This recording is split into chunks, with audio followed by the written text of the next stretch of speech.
Well, let's talk about what a roguelike is. Just give me a moment to see if I can actually compare this. Okay, no, it's not. I think everyone's always seen it.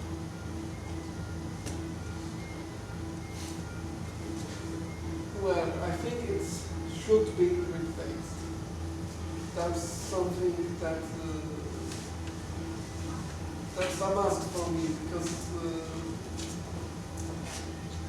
This one before we do, can you please put on the screen? If you go to Rogue Temple, they have this kind of definition. It's slightly down. I think we could start with that because I think he has some good points, and this would be like. who's that? Who's that? Oh, what's that?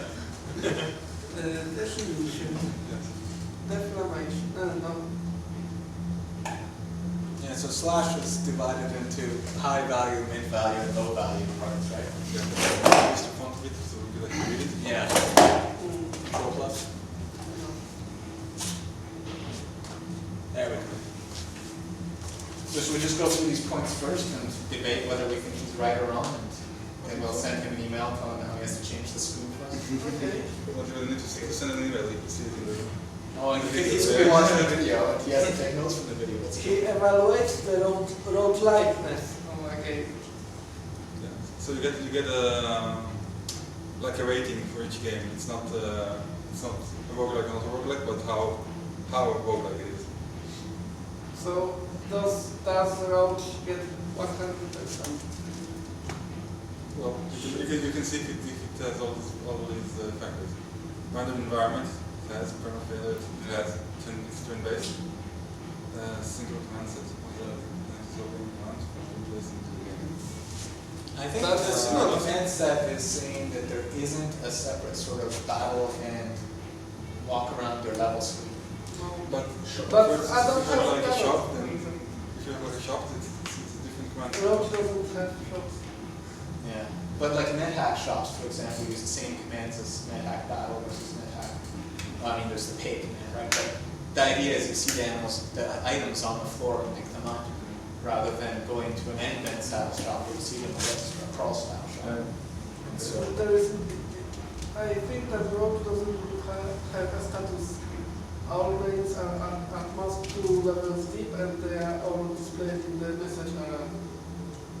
So it's even you don't leave the playing area. yeah.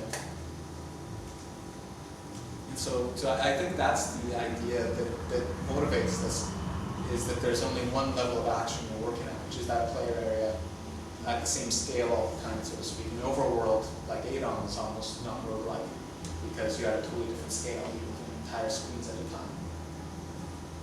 Yeah, but I mean, look at the most trivial example that is not a single command set.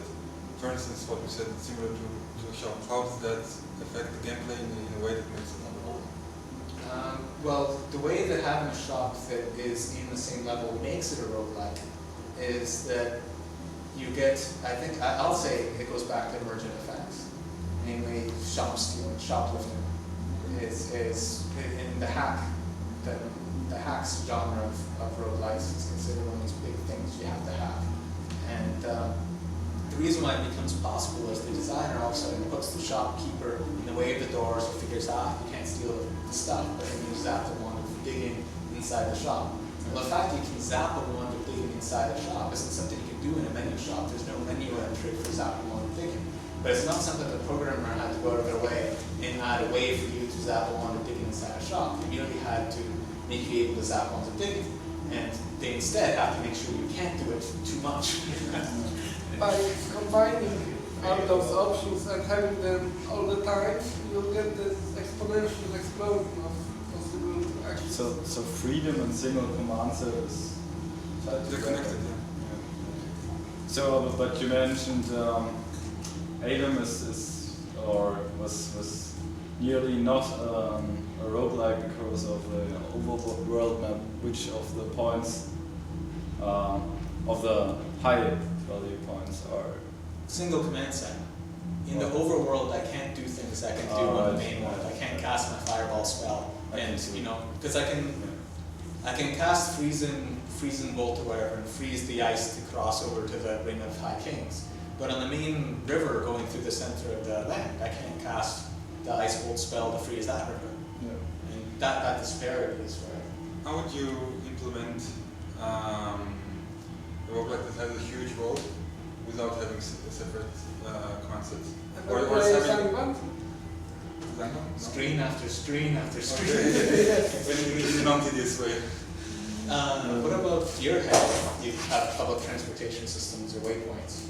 And don't have large empty tracts of land for the purpose of having large empty tracts of land, right? Or in Unbound, for example, but I think it isn't the first one thing you mentioned. Unbound or Sandbank. Sandbound. The last one.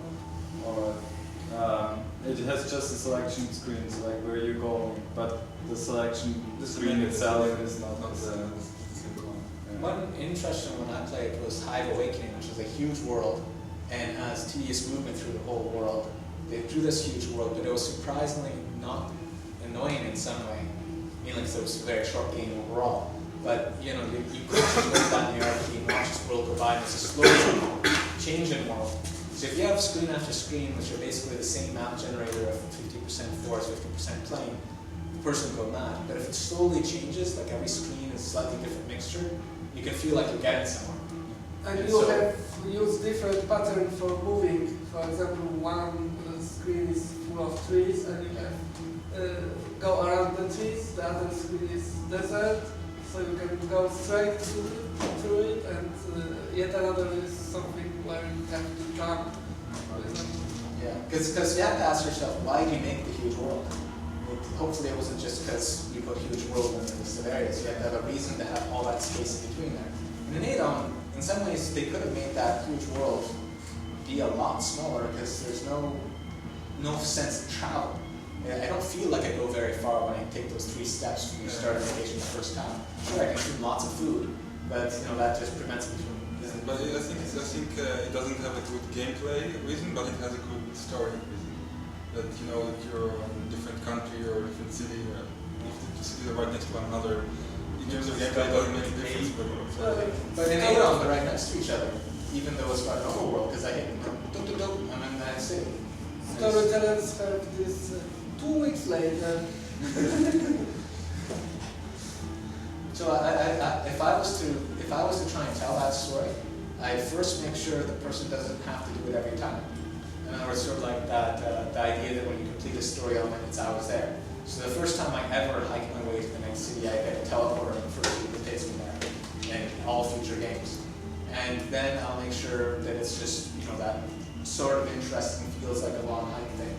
You know, hike all the way out there, discover the city, yay, I now add it to my list of teleporters so future games can just go there. So you get that experience without any tediousness. You only get through tediousness once. It's not tedious. It's not tedious the first time. But I go with him, what you said, it doesn't really, or you asked the question, what does a single command set really change the whole experience of a roguelike? I mean, if it's just the shop, for example, I think it's a nice feature that you can do everything in the shop you can do in the normal dungeon, but it doesn't change the experience so much that I would put it as a high level value. Well, it's what makes this game a simulation. That's what attracts so many people who want a simulation of war. Because everything is in the game. Yeah. Simulated. I think it's quite. I didn't think about it before, but now that I think about it, I think there's a gameplay reason to even go farther towards a single command set in like NetHack, etc. too. Even playing a lot of Cornell's stuff, like Aliens roguelikes, where I first really noticed this. Your guy was firing, shooting things, but he's so streamlined FF to fire that you aren't bringing up menus of what weapon you want to use, where you want to shoot next. It's very imperative. You press the key, the thing happens. So you really get into the game, and like a shop is probably a poor example to say it makes it not a roguelike, because that's a rare pop-up screen. You know, you can encounter shops that often, so you know it's not a big attraction when you put in shops. You know, it's sort of like saying you have your choose which race you want to be. Does that make it not a roguelike? Because that's a totally different menu than the rest of the game. Well, maybe, but it's one-time thing. But if you had a team, for example, and you had to manage that team, you would have team management screen, and that you would have to visit often, and that would be different. But some games do that, like you trade your team, you go back to the bar and... Yes, I think that game by Antoine. Yeah, Guild, I think that's that. Dungeon Master, just playing recently, they're very start. You start off with your party, you walk through the halls of heroes, and these portraits on the wall, which you pick up the party members from. And so you're building your party, not from a list of characters, but actually walking down a dungeon, picking them with the same click on the center of the screen interface used for any other item in the dungeon. Yeah, but maybe if you want to make a game where you have more than one character, but still closer to the original idea of Rogue, is maybe that you don't really have control of these other team members. They just have AI and they're helping you instead of fighting you. Then you actually utilize. Yeah, like or something like in Summon Nights, that your character is actually two persons. One of the person is doing the fighting, the other person is doing the magic. And you control both of them. They always work together, and if you select fighting command, the first person does it, and if you select magic command, the second person does it. There is no... it's almost like a single character. The difference is that they level up differently. Was grid-based one of the points? No. Yeah. Turn-based interaction. Yeah, that's just describing a Some grid is not included.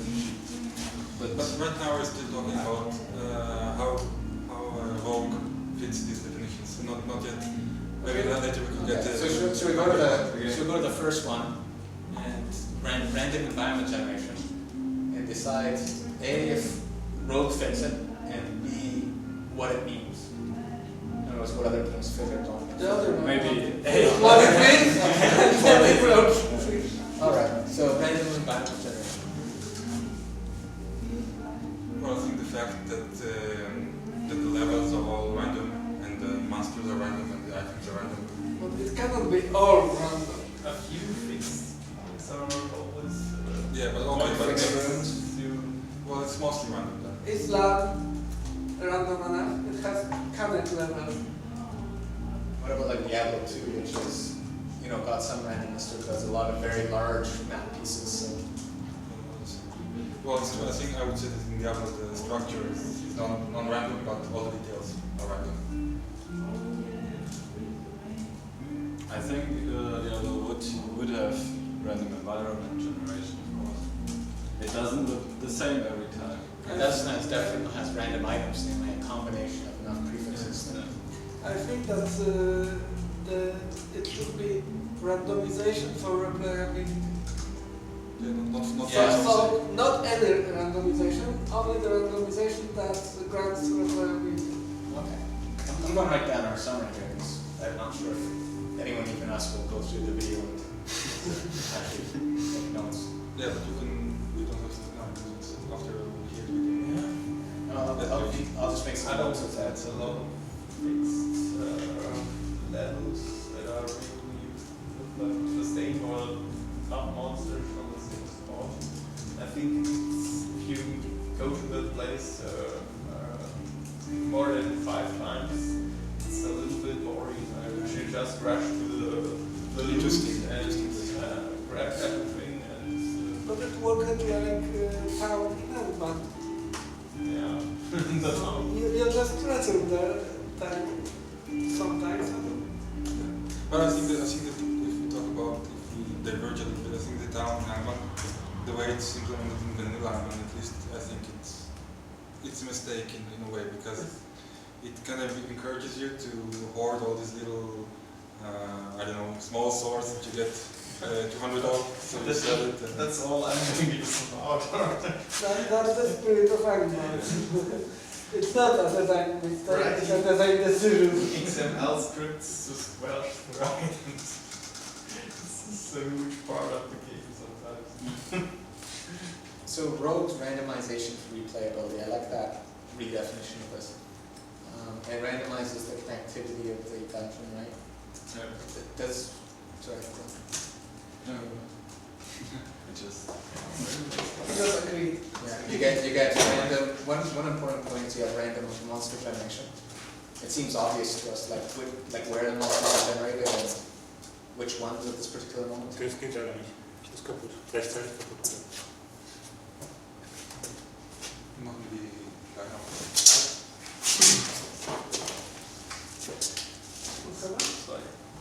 Just like mine.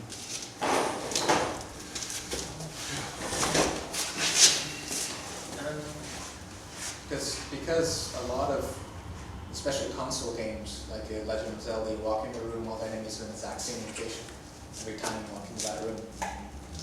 Actually, in most games.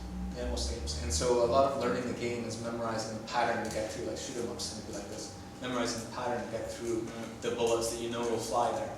And it's which is very different strategy than roguelikes, where there's no memorization of patterns you can do because the ice monster won't always be in that corner for you to dodge. Actually, you do have a lot, some memorization, or even a lot of memorization in roguelikes, at least in some of them.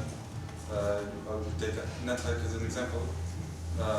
Could you have one NetHack if you didn't remember all these little things that you can combine that with that, and this monster does that and that? But that's on a different level. You learn the rules of the game, not the content. Well, content. But it is content, that's Content that's evil world. Content means everything. In NetHack you have Sokoban, the level with the boulders, and you always, every time you walk exactly the same path, then you do that level. That's content level. But still the monsters are sometimes different, or the monster is behind the boulder, that's where you want to push it to. So it's not that, it's not as boring as some levels I remember from, I don't know, something where I just rushed to loot and there's no, there's always some minor challenge or something that goes wrong or here, there. It's always the same and you're walking always the same path, but there's still some random element that changes everything. So it's not like playing Sudoku, not Sudoku, Sokoban in real life. If you play the same game 10 times, you'd be like, why? Exactly. But here, every so often, there's an orc behind the boulder, and you're like, that. And yes, and there are always a few plants there, and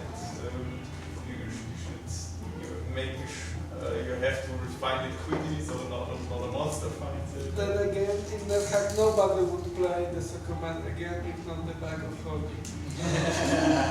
The amount of reflections might be. Yeah. Okay, so next one, permafailure. Yes. I think this one is definitely Must have. maybe even together with randomization, the main. Because without it, the randomization won't work. Yes. The randomization's there because of the permafailure. Yeah. Because you die so often that you have to have something new, otherwise it's too boring. Okay. So, 100%. turn-based interaction. Okay, well, actually, let's just go back to there for a second and talk about Diablo non-hardcore mode. Okay, there is failure because when you die, you lose your items. Yeah, but I know, because even if they're sitting on my corpse, I quit the game, start a new game, that teleported back to town. It works. Not to mention that you can just load your own. Well, they do discourage save scumming, right? Because it's save and quit. There's no save and then reload at the end. I think on hardcore there isn't, but I think on the Normal one has no save and keep playing option. And so it's you can do it by backing up your characters, but that's outside of the game and is defeating them. So I wouldn't consider it part of it.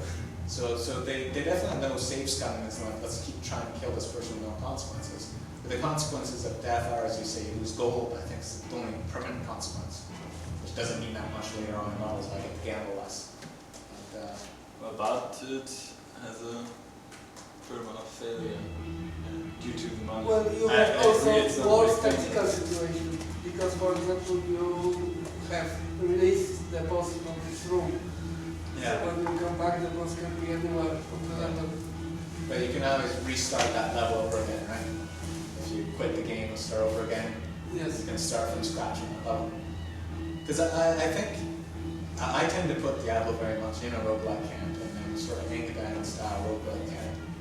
So I'm trying to address what I'm addressing permafail, because we all thought it was 100%. So why would Diablo still be a roguelike despite the fact you can keep playing until you win? Well, because it's fantasy. And AT&T because mechanics. No, it's about explore mode, attack, or you can go to. But NetHack isn't fun in explore mode, and Diablo's a lot of fun in its normal mode. And Diablo's beginning levels are really boring to replay. The first 5 character levels, you're just like, kill rats. I don't bother doing skill selection, just kill rats, you know? It's, Well, yes, I think the reason that Diablo can defy this really important rule and still be a roguelike is because, as we said, at the beginning, it's not like that you have this either roguelike or not a roguelike. It has a certain roguelike value, and this reduces this value by maybe a significant amount, but it doesn't mean it's zero. Because it actually does, I think it does fulfill most of the other conditions. So it's maybe not as roguelike as NetHack or Dungeon Core, but it's more roguelike than Doom, but even most RPGs. okay, next section. One point about perma failure or perma death, I think adding perma death changes the skill question from how experienced is the player. The more experienced, the further he gets in the game. And if there is no perma death, it's the most patient player achieves the most, which is I think comes out the most when playing World of Warcraft or stuff like that. Very good point. And even Diablo, like, if you have enough time, you will get a Stormtrooper eventually. You can still make your own challenge by saying, okay, I go to level 15 and by then I should have finished Act 5, but without permadeath, but some players you actually can learn quicker how to, especially some special levels looks like, or so. If you have permadeath, sometimes if you don't get one level, you don't understand how to do it, then it's just slows it. It's also just what's to say it? Repetitive, or if you just have to play 3 games to the same spot until you understand how to solve the problem. After you solved it, you have to fully understand it. It's like you learn through failure better. I think the answer for roguelikes is they try and make their puzzles ones you don't see twice. You know, sure, last game I encountered that cockatrice and got killed, but that doesn't mean I'll encounter the next cockatrice in the same situation, the same way. And so even what would have saved me that time might not save me the next time, right? I think on the deeper levels where you have, I don't know, there are 4 rooms or so, and they contain some deadly dragons. If you put permadeath, you walk into this room, and then back to square one, then you walk in the next room, still a bad one. But we are talking about regenerated. Yeah, or this is... So in some games you have something where if you with permadeath, it does not solve the problem of the player as just to have some skills. So sometimes it just makes you play the game 3 times the same spot to you can advance. Figure out what to do. Yeah. So sometimes it's not always what you said, the patience with the skill as a permanent death is not always the skill version of patience. It's sometimes also patience play 3 times with the same ball. Maybe that's a good way to describe what we're trying to search for here. Namely, the question of a walkthrough. You know, can you have a walkthrough for a roguelike? And for a game where dungeon level 5, there's 3 rooms, 2 of which kill you instantly. You can write a walkthrough, take the middle room, you know, and people all can then do it. But for a roguelike, you don't have a walkthrough, you have a guidebook, right? You can still have spoilers. Yeah. You can still have this guidebook can still very significantly increase your chance of winning the game. Most definitely. What I'm trying to get at is the difference in what's in it. Like how it's or written. Angband or some role where you would meet some crazy creature for the first time. You don't know what its special attacks are. With permadeath, you maybe just die because you didn't know that it was able to paralyze you and you need reaction or something to survive it. And this is where the permadeath. You died because you weren't careful enough when you first met that creature. Knows how permadeath makes you react differently to things. Yeah, but you have to before you have just a fixed set of rings you're able to put on, and you have to know which one you need for that. Sometimes there are some ways of, you could try and keep that monster in your view for several turns to see what it does. Stick your dog on it and see if the dog survives. Some gravity hounds or time hounds on level 70 of Angband. They appear in a large group and well, you have the scroll of teleportation. Yeah. Ready. But then I don't find out what I are actually doing, and so it's not really so much skill. You have to play differently. Yeah, like there's the pre-spoiler play and the post-spoiler play. Yeah. Regardless if the spoilers came from hard-earned experience or from reading on the internet. But I think that's my idea of a difference in roguelikes, is you can read the spoilers of roguelikes and still really enjoy the game, as opposed to pretty much watch the game. Well, as either more puzzle-based games or more take the central room because other ones kill you games, you read the walkthrough and then you basically, okay, I press A, I press B, it's a script that you're given, not information. As a matter of fact, most walkthroughs are very, like I read walkthroughs occasionally because I want to understand what the game's like, but they're quite useless to understand the game design because they completely ignore why you're doing anything. They're like, go take the central room. And if you read the walkthrough, you're like, what a stupid puzzle, other rooms killed you instantly. But there was like some clever puzzle which hinted to you to take the central room, right? But the walkthrough throws that information out, and so it just tells you to do all these bizarre actions that happen to cause you to win the game. There are even some adventure games that kill you in fancy ways, and from the way you die, you have to determine how to pass the puzzle. That's completely... I never like it. Don't know why. Okay, next one is turn-based interaction. And it's described as all entities in the game world are queried in an endless loop and get the independent discrete turn to act. And I